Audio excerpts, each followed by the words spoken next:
காசு பொண்ணாகப்பட்டது உருகி நின்று மாமலிங்க மலை கட்டையுடைய பழைய தோட்டத்திற்கு வந்தவள். ஆமா.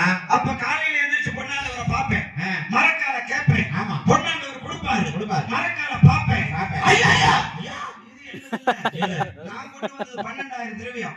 நீங்க கொடுத்திருப்பது கொட்டம் தலக்கக்கூடிய புத்த மரக்கா, பச்சை மரக்கா, மர மரக்கா, இது என்னது இல்ல. ஒரே அடி ஒரே ஓடுதான் முடிஞ்சு போச்சு அப்படின்னு சொல்லி ஒரே அடி அடிச்சு பொன்னாண்டவர்கிட்ட வாதாடி வம்புகள் செய்து இந்த நெல்லிமலை நாட்டு கோட்டையை விட்டு பொன்னாண்டவர் அநேக தூரத்திற்கு அழைத்து சென்று வந்தார். சரி. அப்ப மீதி 3 பேர் இருப்பாங்க. முத்தப்பா, இளையராசா. இந்த 3 பேர்த்தையும் குமரேசன் இங்க கொல்ல, அங்க ஒரு ஆள் அங்க கொல்ல. 4:30 மணிக்கெல்லாம் எனக்கு செல்வ கல்யாணம் தான். 5:30 இவருக்கு கல்யாணம்.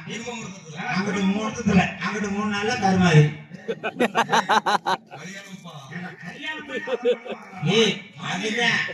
ஒரு பொம்பளை